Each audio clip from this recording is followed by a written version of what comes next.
Debat adalah suatu proses komunikasi lisan di mana dua pihak atau lebih saling beradu argumen untuk menentukan kebaikan atau keburukan suatu usulan atau mosi. Pihak yang mendukung usulan disebut pihak pendukung atau afirmatif, sedangkan pihak yang menentang adalah pihak penyangkal atau pihak negatif. Selain itu, debat juga memiliki berbagai karakteristik. Yang pertama, merupakan salah satu bentuk belajar aktif yang memotivasi siswa mendengarkan beragam pendapat dengan efek ikutan berpikir. Yang kedua, merupakan bentuk seni peran menggairahkan diskusi, menyemarakan suasana, mempraktikkan keterampilan, atau mengalami seperti rasanya suatu kejadian menurut Melvin 2006. Yang ketiga, merupakan argumentasi yang melibatkan kemampuan baca tulis, komunikasi, pemikiran kritis, dan penulisan kreatif, serta kemampuan interpersonal menurut Evelyn 2005. Selanjutnya ada jenis-jenis debat. Pertama, yaitu debat parlemen. Maksud dan tujuan majelis ini ialah agar dapat memberikan dan menambahkan dukungan bagi sebuah undang-undang tertentu dan seluruh anggota yang ingin menyatakan pandangan dan pendapatnya juga berbicara mendukung atau menentang usul tersebut setelah mendapatkan izin dari majelis. Yang kedua, debat pemeriksaan ulang untuk mengetahui kebenaran pemeriksaan terdahulu. Tujuan perdebatan tersebut untuk mengajukan serangkaian pertanyaan yang saling erat berhubungan dan akan menyebabkan para individu yang ditanya menunjang posisi yang ingin ditegakkan dan diperkokoh oleh sang penanya. Yang ketiga, debat formal, konvensional, atau debat pendidikan.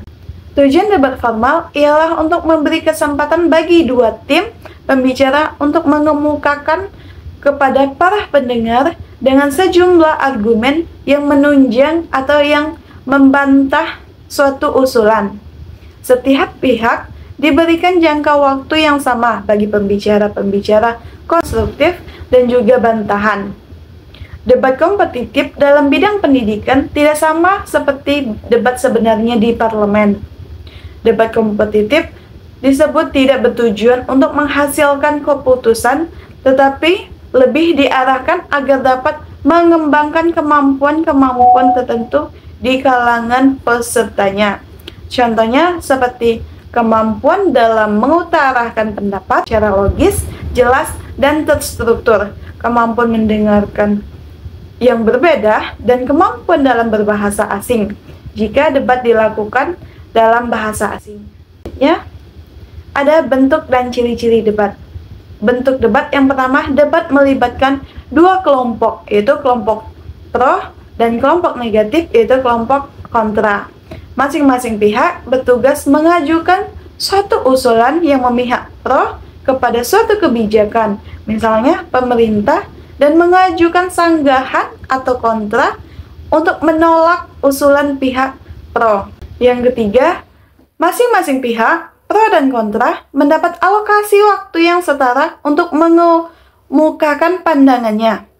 Yang keempat, ada satu pihak lain yang bertugas menilai pendapat yang lebih baik, isi dan bahasa penyajian. Kalau tadi ada bentuk, sekarang kita bahas tentang ciri-ciri debat. Yang pertama, adanya pihak yang berperan sebagai penengah yang umumnya dilakukan oleh moderator. Yang kedua, hasil akhir atau kesimpulan debat diperoleh melalui voting atau keputusan juri.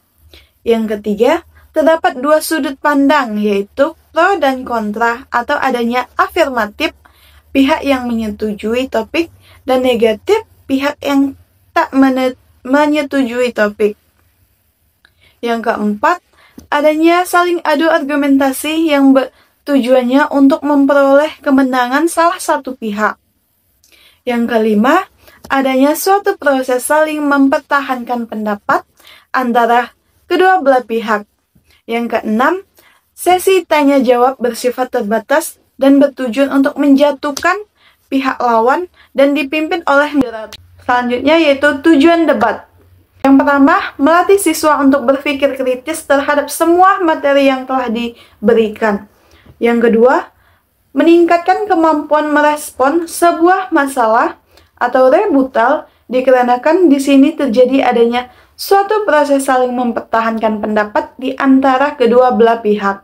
Yang ketiga, memantapkan pemahaman konsep siswa terhadap materi pelajaran yang telah diberikan, melatih siswa untuk mematahkan pendapat lawannya.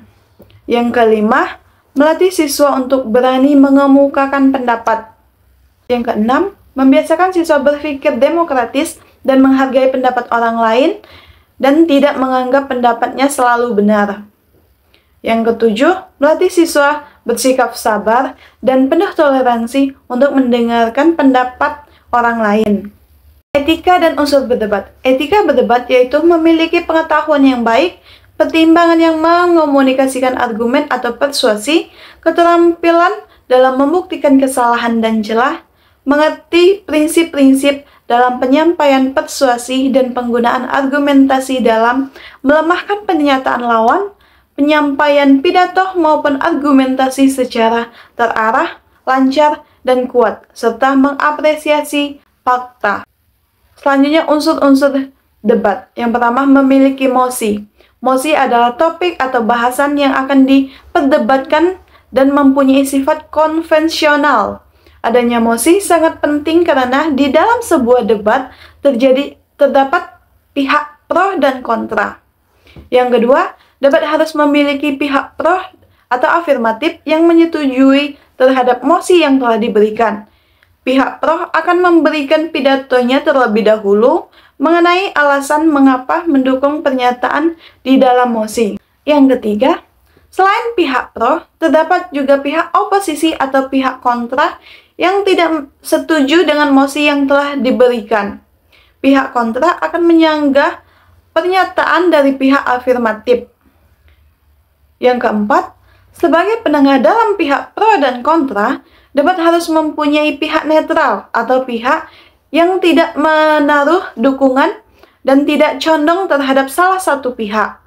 Yang kelima, dalam debat harus ada moderator yang bertugas memimpin dan mengatur jalannya debat. Tata tertib debat memperkenalkan masing-masing pihak dan penyampaian mosi akan dilakukan oleh moderator. Yang keenam, debat juga harus memiliki peserta debat yang nantinya berhak menentukan keputusan akhir bersama juri debat. Dalam beberapa debat, peserta tidak ikut andil dalam penentuan keputusan akhir. Namun, jika dibutuhkan voting, maka biasanya peserta akan diperhitungkan suaranya. Yang ketujuh, unsur akhir debat yaitu adanya penulis atau notula secara bertugas untuk mencatat hal-hal terkait debat yang sedang berlangsung. Misalnya, mosi debat, pernyataan moderator, penyampaian masing-masing tim atau pihak, dan hasil keputusan akhir. Selanjutnya, ada pun kelebihan dan kekurangan debat. Kelebihan debat yang pertama, siswa menjadi lebih kritis dalam berpikir. Yang kedua, suasana kelas menjadi lebih bersemangat. Yang ketiga, siswa dapat mengungkapkan pendapatnya dalam forum. Yang keempat, siswa dapat memberikan pendapatnya dengan logis dan bahasa yang runtun. Yang kelima, siswa menjadi lebih besar hati ketika pendapatnya tidak sesuai dengan peserta yang lain. Yang keenam, siswa dapat melatih keterampilan berbicara. Selain kelebihan, ada kekurangan debat. Pertama, biasanya siswa yang aktif saja yang berbicara. Yang kedua, terkadang timbul perselisihan antar siswa setelah berdebat karena tidak terima pendapatnya disanggah. Yang ketiga, biasanya akan timbul rasa ingin saling menjatuhkan antar lawan. Yang keempat, menyita waktu yang cukup lama.